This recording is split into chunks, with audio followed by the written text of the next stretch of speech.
Hey there, and welcome back. This week, I have a friend and a special guest. Her name is Michelle Gaultier, and she is also a life coach who turns chaos into calm. She helps busy, overwhelmed women find peace and efficiency. She is the host of the Overwhelmed Working Woman podcast. She is a single mom of two adopted kids.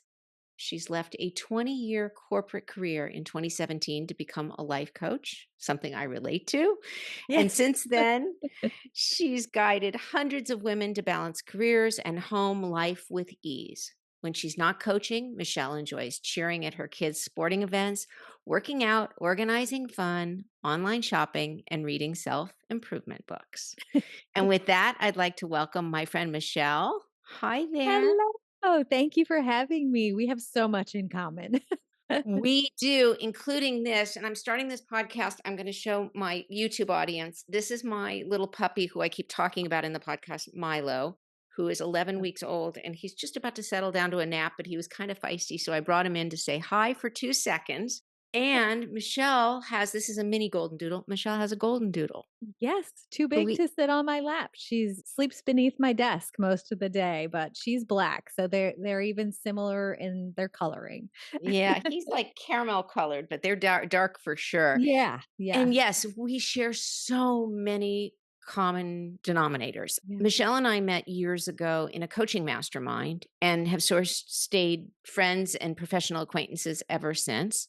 You reside in St. Louis, is that correct? Yes, Born and raised? mostly. Yes. I'm originally from Minnesota, just a little bit colder and further north, but I've lived here on and off since I was a kid. Wow.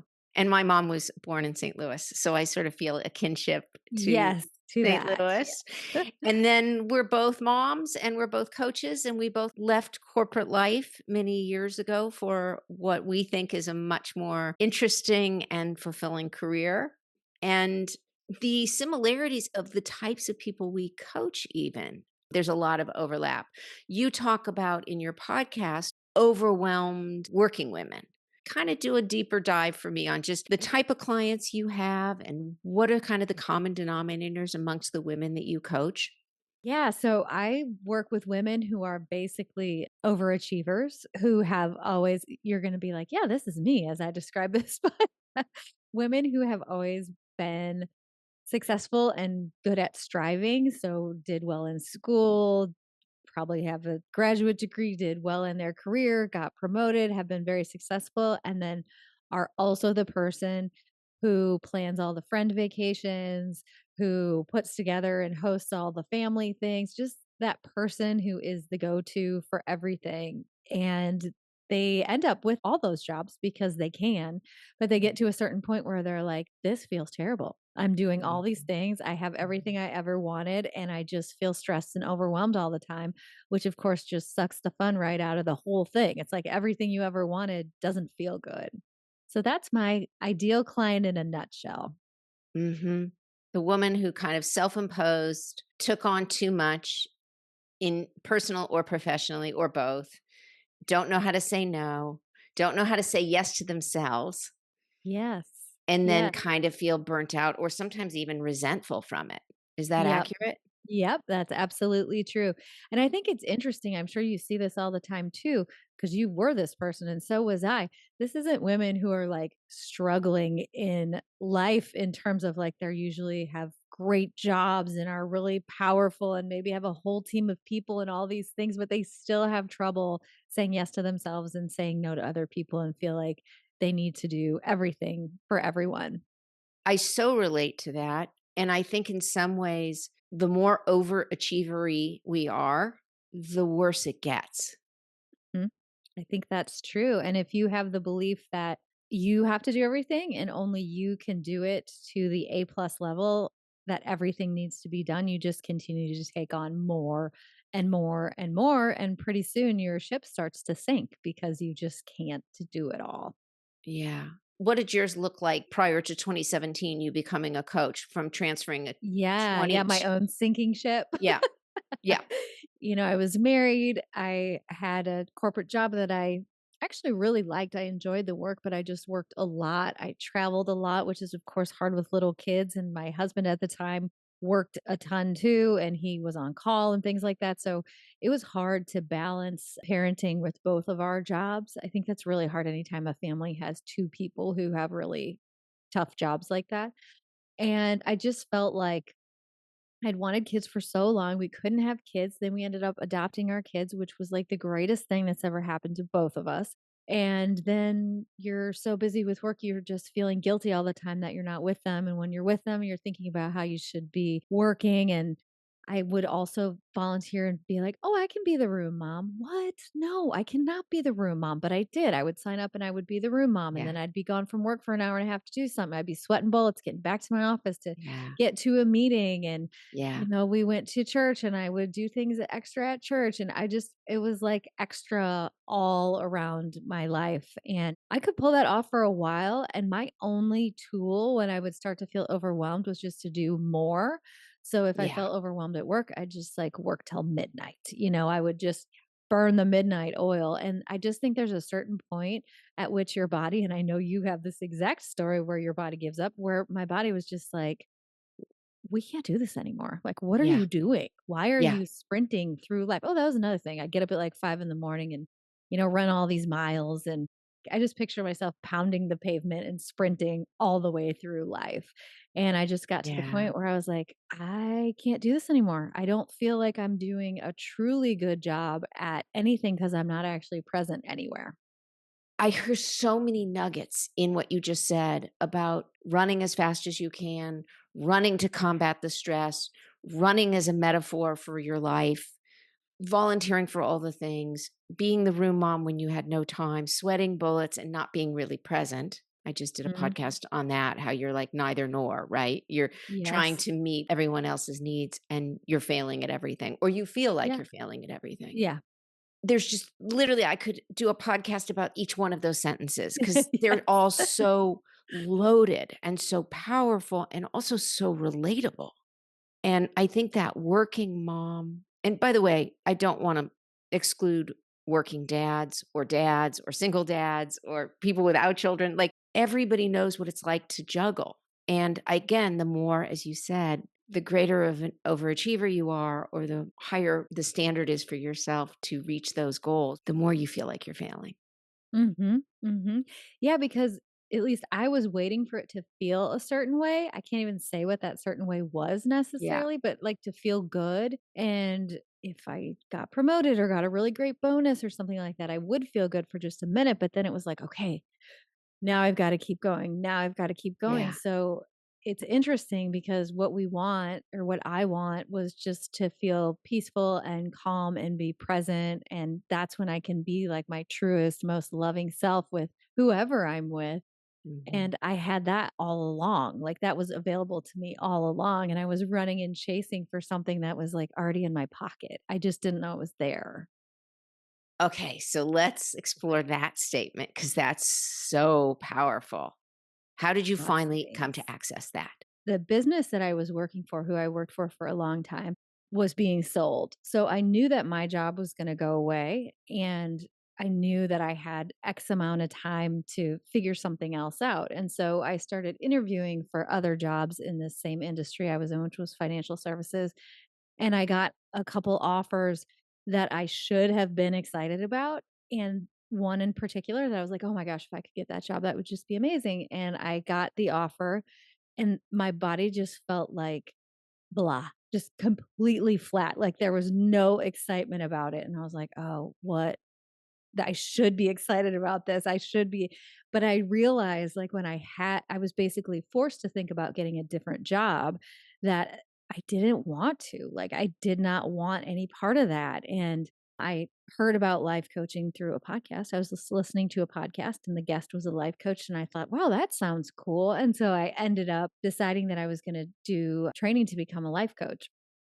And I did that and I liked it and I was thinking, "Oh, this will be great. I'll be so great at this." And when I started doing that training, I was like, "Oh, I need a life coach so badly." Like I was thinking I was going to help other people, which I definitely do and can, but I couldn't until I really resolved how I was feeling. So I feel like I was called to be a life coach, but first I needed Mhm. it. So Mhm. I started working with a coach, and through that just realized so many things. Like, the one thing that pops into my mind is I had a sticky note on my computer at work that said B minus work, because that was the first thing, was like the thought that I could do B minus work, that it would even be possible for me to do that, was just so far-fetched and ridiculous. And then I just started doing it. I had to remind myself all the time, like, it's okay. You can Mhm. work from 8 to 5, and my B minus work is probably better than a lot of people's work, and I Mhm. can still do a good job and feel good about what I'm turning in. But just starting to kind of back it down was Mhm. really helpful. And then I ended up getting separated from my ex-husband, and we sold our house, and my kids and I moved into another house, which we renovated, and we got a puppy. It was like all the changes kind of Mhm. happened at once. I wouldn't recommend, listeners. Don't do it all at the same time if you can help it. But Mhm.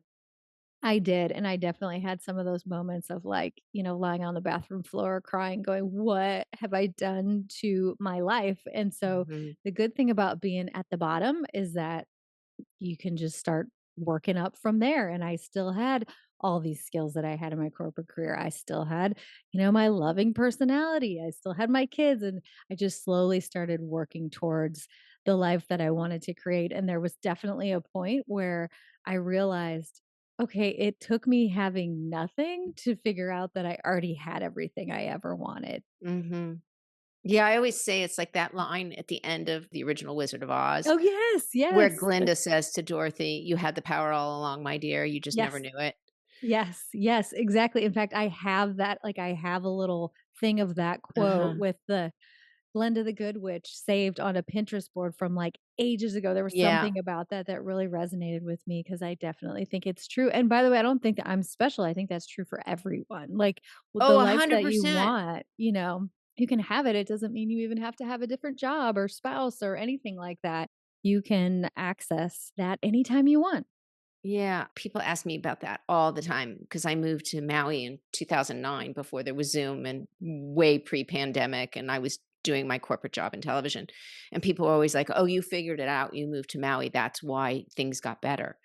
And I'm always like, No, I actually love living in Maui now. But the first time I moved here, I was failing at all the things, meaning Mhm, I had my corporate job in Hollywood, but I was getting shit all day long for living in Maui because nobody mhm, else was telecommuting in those days. And there was no Zoom. And so all I had was conference calls. And mm, I was doing exactly the same job I was doing before. And I was doing it with as much effort and intensity, if not more, than I was when I was sitting in an office at Universal Studios. But the perception was, "Oh, but she lives in Maui," and people would say to me, "What are you drinking?" Like, as if I was starting my day with a Mai Tai or a margarita, yeah. and, "Are you by the pool?" And I was like, "I'm in an office with the door closed, with blinds Yeah. closed, and the air conditioning on because I'm focused on this job." But to your point, it's not the where. It's not the where you go that solves Mhm. it. It's not the job that solves it. It's not the promotion that solves it. It's not the title that solves it. I think it starts with the thought work. It starts with the thought, "I have the power. I have the power to Exactly. change my life." And that might mean changing my job or changing my marriage or changing my home if something is really broken or not working. That's okay. But it can also be all the same circumstances can be the same, and you can still change your life with a new Yes. thought.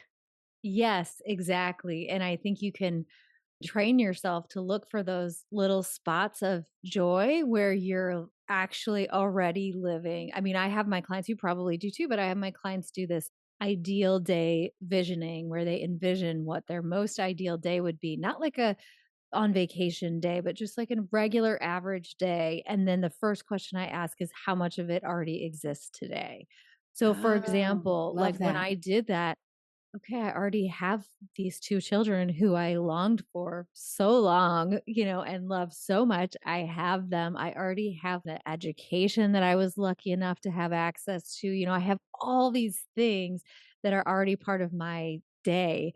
And then I can start working in other small ones, as I see fit. But I think most of the time it feels like everything is going wrong. But really, we already have either access to the thoughts that can help us feel better, or the actual things that we really want. So let's do a little role playing for a second. Let's say I was coming to you and it was 15 years ago. I had not left my corporate job. I was working 70 hours a week. I had three small children. I was absolutely stressed to the max. I had a job I couldn't afford to leave because I supported my family or mostly supported my family. And I came to you and I said, I'm so stressed. I'm having trouble sleeping or falling asleep. I'm having then trouble sort of staying awake in the afternoons. The Mhm. cortisol in my body is through the roof. I have anxiety attacks periodically. Where do I begin? Yeah, What would be that's a like great just your first go to, like, okay. My first go-to would be, okay, just take the life that you have right now exactly as it is and start noticing and paying attention to how you're feeling in different situations and what kind of thoughts you're having. So, when you're saying, I feel so stressed all the time, how do you know you're feeling stressed? What does it feel like in your body? And when you do feel that stress in your body, like I'm putting my hand over my heart right now because that's where I feel Mhm, stress is like mhm, in my chest. mhm, What is it that you're thinking about? And for me, what I was able to find was that those thoughts were kind of all in one vein. And that was, I have to do this perfectly.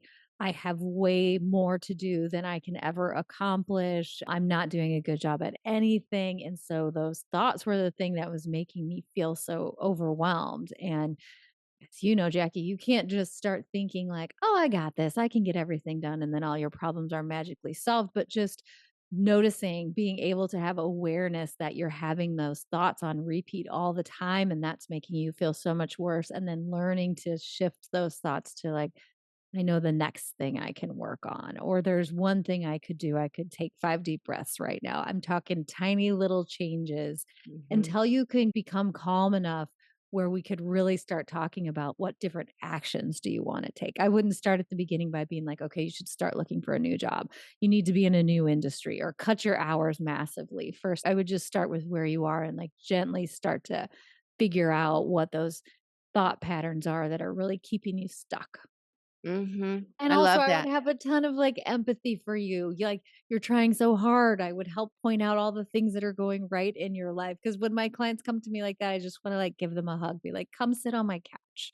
Let's talk about this." Yeah. Sometimes I say to people, I feel like one of the biggest things we do is in coaching, besides offer different ways of seeing things, thought work and what Mhm. have you. I coach a lot on healthy habits and changing diet and learning an exercise practice and meditation practice. But one of the things that I often say is that it's about giving people permission because it's like they're so busy managing everybody else's life, whether that's their big department at work or their husband or their wife or children or parents, that nobody's stopping to give them permission, like permission to pause, permission to go for a run, permission to take an exercise class, permission to take a vacation by yourself for a night, like a Oh my gosh, staycation. yes, which was such a game changer when I first did that, and when I recommend that to clients, they're like, "What?" Yeah. But when Yeah. they do it, it's amazing. Right.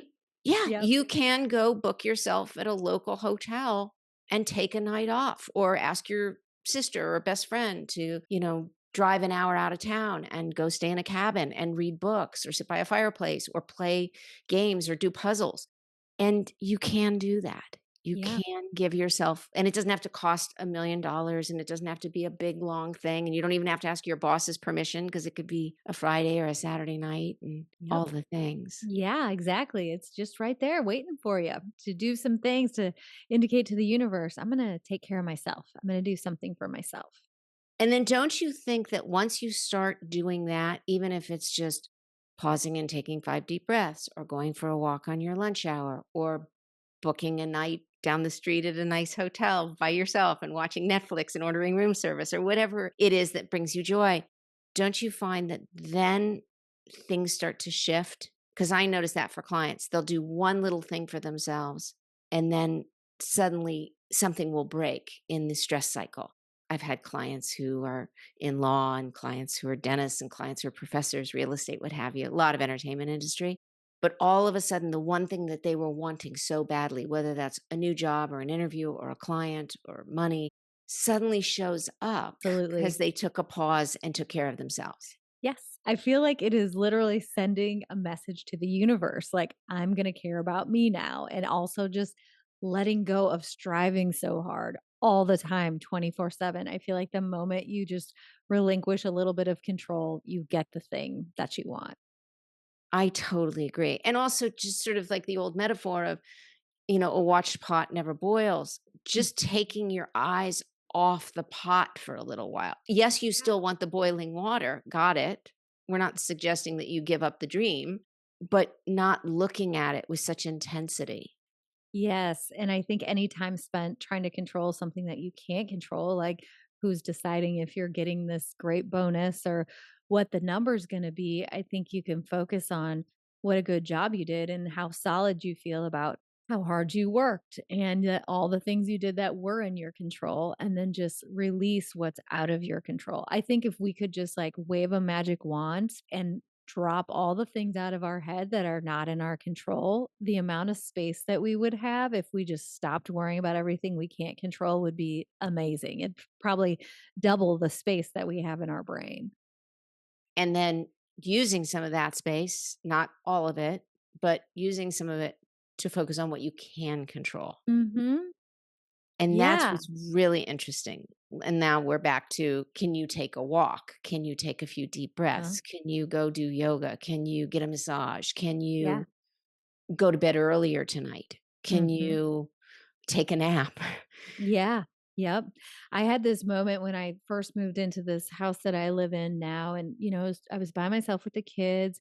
I was feeling sad. I was feeling overwhelmed, trying to figure out what to do with my life, and I was going to bed, and I was like, I can open the window. I love sleeping with fresh air, and that used to always be a debate. You have those random debates in marriages where you're like, "I like it Yep. cold, I like it hot," or whatever, and I Yep. was like, Yep. I can open the window and I can sleep with my window open and get fresh air in my room, and that's enough for me right now. Like, that one tiny little thing was enough Yeah. just to get me through that moment, and there's always something like that, like, it's just some little tiny thing, like, I keep my very favorite lip gloss sitting on my desk, and I can just put it on anytime I want, and really focusing on those tiny little things. I know it sounds silly, like, "Okay, that's not gonna solve your life." It's not, but it's going to help you notice all the good things that are happening and all the choices that you have and that you can make.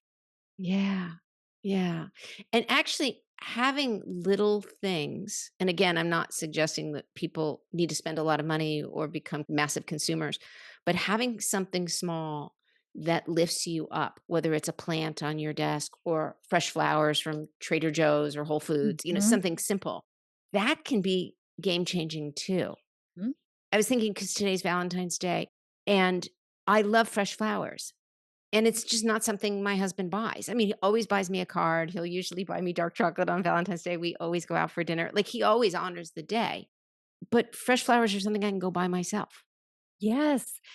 That is such a great example, and you can go buy them for yourself, and you don't have to be mad about it. You can be like, "I Oh, love no. flowers. I'm gonna get myself flowers," instead of just waiting for someone else. I just posted on Instagram the other day, "Here's your annual reminder to ask for what you want on Valentine's Day, or get it yourself." Either Or get one, it they both yourself. work. Yeah, Yeah. yeah, I started exactly. doing that at Christmas. Like, I'll just see something and I'm like, rather than worry, like, I'll just buy it. I'll wrap it and Yeah. I'll like Yeah. stick it under Yeah, the and tree. I don't feel mad about that. I I fill my don't whole either. stocking, like, when you're a single mom, there's nobody to fill your stocking. Maybe there isn't even if you have a husband, I don't know, but I fill my stocking, it's so fun when I'm out shopping for Christmas, I'll just, like, buy things and put them in there, and then by the time it's Christmas, I forgot what I bought, and Me I'm like, too. "Look at that, I love Me everything."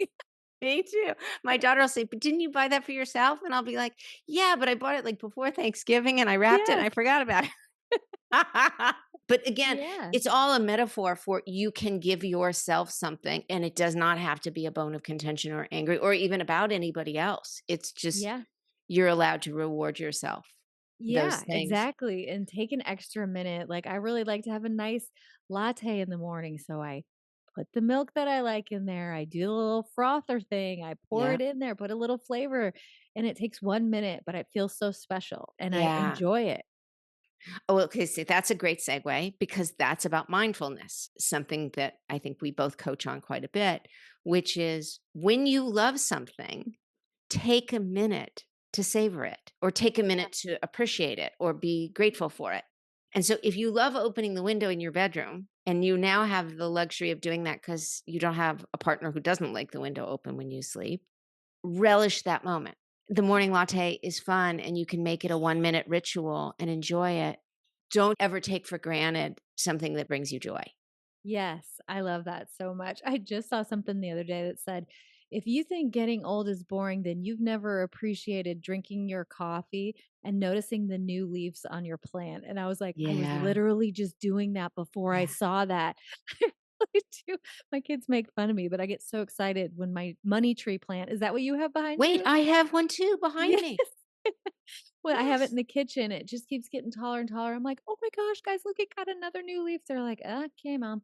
But I think that it is really important to model that, to be like, "I'm excited about a new leaf on a plant." I'm Well, like and also doing I have a long history. I've done I think 2 or 3 podcasts on my relationships with plants.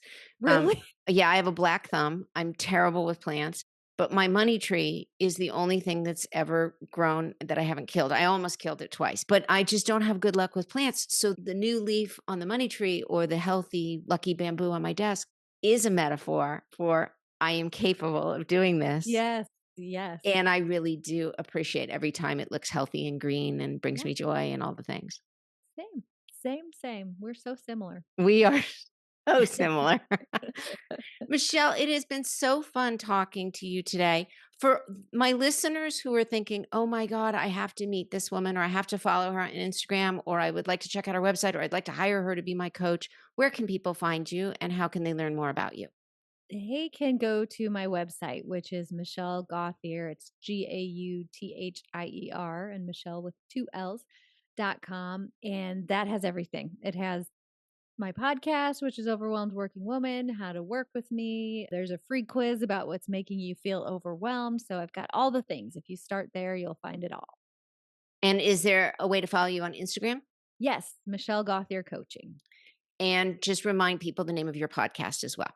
It is Overwhelmed Working Woman. Awesome.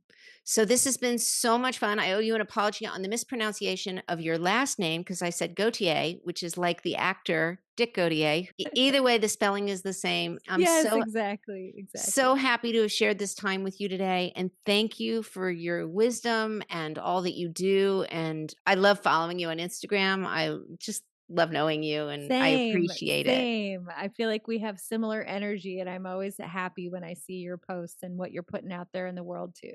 Same, same. All right. Well, Michelle, thank you for being with us, and I look forward to talking to you next time. You too. Thanks for having me. Bye for now.